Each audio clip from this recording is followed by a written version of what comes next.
Harry Kane et Bernardo Silva sont annoncés depuis un moment du côté du PSG, mais pour le moment, les dossiers n'avancent pas. Salut à tous les gars, c'est Azial. On se retrouve pour une nouvelle vidéo. Aujourd'hui, on va parler du mercato, cette fois-ci du côté un petit peu des arrivées. Juste avant, plus tôt dans la journée, j'ai sorti une vidéo pour parler des départs. On a parlé du cas Xavi Simons et du cas Bichabou qui sont tous les deux partis du PSG, l'un en transfert, l'autre en prêt. Aujourd'hui, on va plus parler des potentielles arrivées, de dossiers dont on entend parler depuis quand même un certain moment. Le cas Harry Kane et le cas Bernardo Silva. On va retracer un petit peu l'actu. Comme d'habitude, encore une fois, je vais vous donner mon avis un petit peu sur les situations actuelles vis-à-vis des joueurs et des clubs, parce que ces deux joueurs, voilà, il y a plusieurs clubs qui sont en concurrence avec le PSG pour les ramener. Ça reste des dossiers assez compliqués et qui pour le moment n'avancent pas. Et je trouve que à l'heure actuelle, le fait que ces deux dossiers n'avancent pas énormément, ça retarde énormément le mercato potentiel du PSG. Pour rappel, Paris va bientôt partir en tournée. Si ces deux joueurs-là, ou même d'autres joueurs, d'autres profils qu'on doit recruter, parce qu'à l'heure actuelle, dans l'effectif, il manque quand même pas mal de profils, je trouve, ils ne pourront pas faire la préparation avec le PSG. C'est ce qui était arrivé notamment l'année dernière à Ekitike, qui était arrivé après le départ en tournée du PSG, qui du coup avait dû faire une prépa individuelle sans s'intégrer au collectif. Et on le sait, pour le début de saison, ça peut avoir un léger impact. Bref, j'ai beaucoup parlé pour cette présentation, pour cette petite intro. Bien évidemment, avant de rentrer dans le vif du sujet, comme d'habitude, n'hésitez pas, les petits likes, les petits commentaires, les petits partages. Voilà, n'hésitez pas à partager à vos potes et tout. Abonnez-vous, surtout ça fait plaisir. Partagez aux supporters du PSG, supporters du Barça, bref, fans de Kane ou de Bernardo Silva, n'hésitez pas. Et on va directement rentrer dans le vif du sujet de la vidéo. Bon, on va commencer par le cas Harry Kane, parce que pour moi, ça reste à l'heure actuelle le dossier, entre guillemets, le plus compliqué du PSG et celui qui a le moins de chances de se réaliser, même si on va le voir, les deux dossiers sont quand même des dossiers assez compliqués qui ont très peu de chances de se faire, on va pas se mentir. Tottenham du coup en réclamerait apparemment. Ça y est, Levy, le président de Tottenham, a enfin lâché le steak entre guillemets.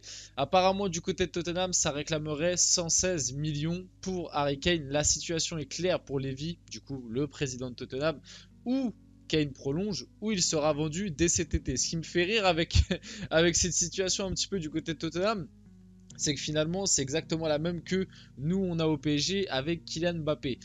Donc apparemment le PSG est prêt à formuler une offre que Tottenham ne pourra pas refuser si Harry Kane accepte de rejoindre Paris. Bon, malheureusement le PSG qui pour le moment ne peut pas faire cette offre à Tottenham, puisque du côté d'Harry Kane on n'est pas du tout intéressé par une signature au PSG, même si on va le voir juste après. Info PSG Community, donc vous prenez ça comme vous voulez. Pour rappel, PSG Community, pour l'instant, ils ont annoncé pas mal de trucs qui ne se sont pas forcément passés. Notamment, ils ont annoncé le fait que Mbappé, c'était sûr à 100% qu'il allait partir du PSG cet été.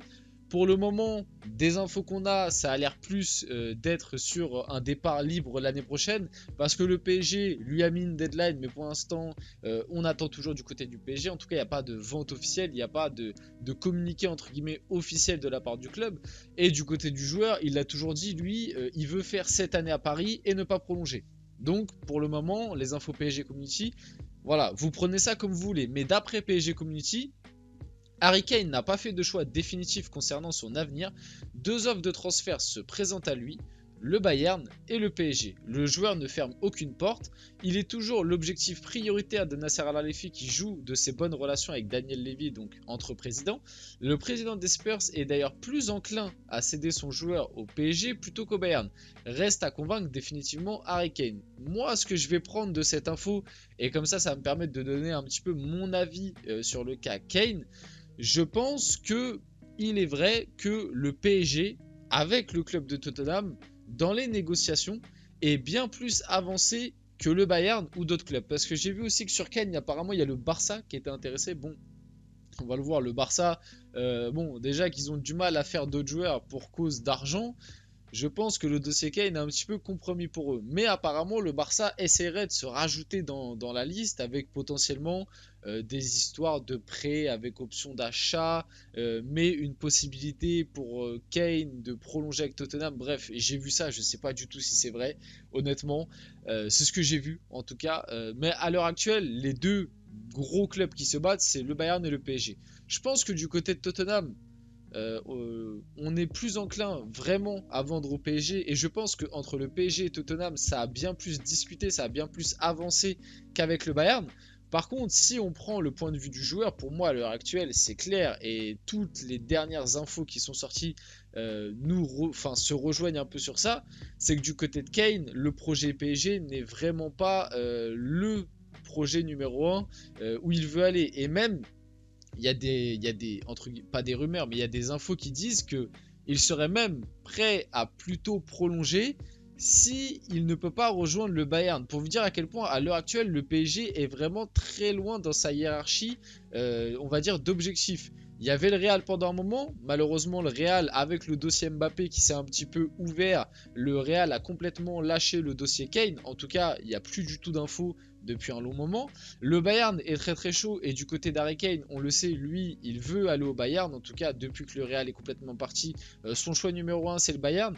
Il y a aussi Tottenham qui lui a fait un petit peu comme le PSG avec Mbappé, une grosse offre de prolongation sur la table, que pour l'instant il n'a pas refusé, il l'a juste mis en suspens. Donc finalement le PSG arrive un petit peu en troisième dans la course.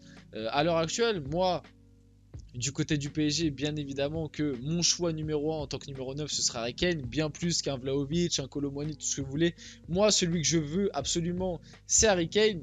Mais de son côté, tu sens bien que le PSG, c'est un petit peu le dernier choix possible, la dernière roue du carrosse, entre guillemets.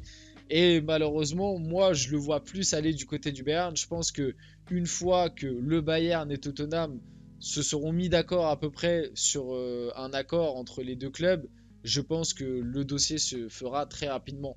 Donc voilà, je ne vois pas, honnêtement, j'y crois très peu à Harry Kane au PSG. Il y a encore une petite chance que ça se fasse, c'est pas totalement fini, mais pour l'instant, voilà, le dossier n'avance pas trop.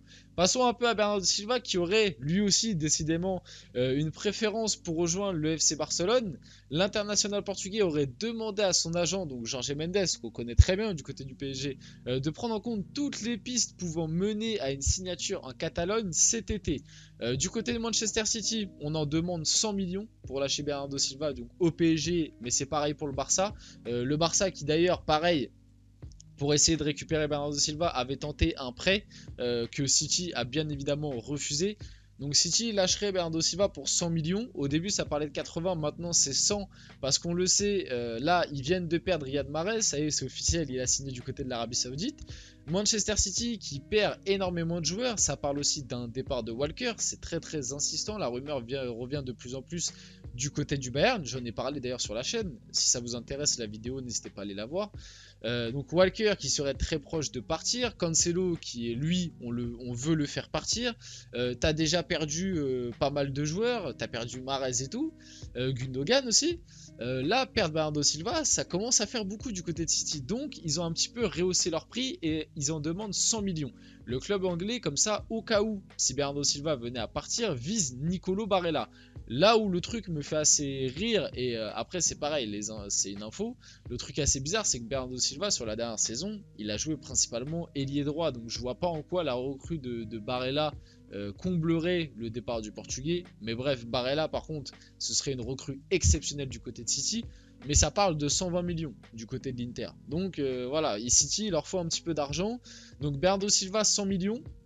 Le PSG, il y a quelques temps, ils ont fait une offre à Manchester City pour Bernardo Silva, où dedans, ils auraient proposé des joueurs comme Verratti, Kimpembe, Donnarumma. Il y a eu aussi une offre avec Zaïre Emery apparemment, comme Bernardo Silva et Zaïre Emery ont le même agent, Jorge Mendes.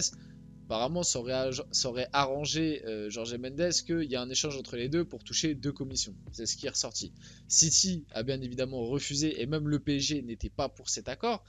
Du coup, les Citizens ont refusé, mais ils sont prêts à vendre le joueur en cas de bonne offre. Donc, si Paris vient claquer les 100 millions, City n'est pas contre le laisser partir. Maintenant, il faut convaincre Bernardo Silva. La dernière petite rumeur qui est sortie aujourd'hui, c'est qu'apparemment la femme de Bernardo Silva aurait commencé à visiter des maisons situées à proximité du centre d'entraînement du PSG. Vous prenez l'info comme vous voulez, on arrive un petit peu sur la fin de la vidéo. Je vais donner vite fait mon avis sur Bernardo Silva. Moi je pense que pareil, un petit peu comme à l'image d'un Kane, lui, le choix numéro 1, son choix numéro 1, c'est plus le Barça. Maintenant, là où je pense il y a beaucoup plus de faisabilité par rapport avec un Kane, c'est que son agent, c'est Jorge Mendes. C'est que au sein, le directeur sportif du PSG, c'est Luis Campos. C'est un grand ami à Bernardo Silva. Ils se sont côtoyés à Monaco et ils sont quand même assez proches. Jorge Mendes, lui, on le sait, là, récemment, on l'a bien vu, les affaires avec le PSG, ça y va. Et lui, de son côté, il préférerait caser Bernardo Silva du côté du PSG. Il n'est pas débile, il sait très bien que le PSG ça va mieux payer que le Barça, mais du côté du joueur tu sens que je pense qu'il n'est pas contre venir au PSG, mais son choix numéro 1 reste le Barça. Après, bien évidemment, si on doit parler de sportif à l'heure actuelle, un Bernardo Silva qui vient au PSG, même si j'ai vu quelques infos comme quoi Luis Enrique, si Bernardo Silva venait à signer, Luis Enrique compterait, il souhaiterait l'utiliser en tant que numéro 8. Donc apparemment, voilà, c'est des infos que j'ai vu passer et tout, des petits trucs, des petits bruits de couloir, on va dire. Luis Enrique aimerait bien faire un milieu avec Verratti, Bernardo Silva et Ugarte en 6. C'est des infos qui se disent. Je sais pas si c'est du 100% vrai, mais apparemment c'est ce que j'aurais vu et entendu. C'est que Luis Enrique dans sa tête, si Bernardo Silva il vient, c'est pour l'utiliser au milieu de terrain avec Verratti et Ugarte.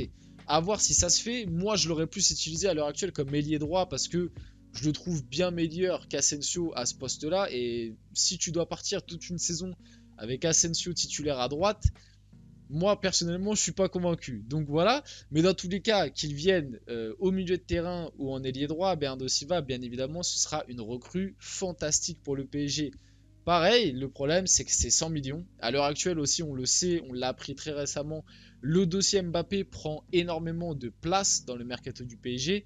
Ça prend énormément de temps et il y a de gros doutes sur l'aspect financier parce que si tu perds un Mbappé libre, peut-être que ça peut te faire des soucis financiers par rapport à la DNCG, au fair play financier, etc., etc.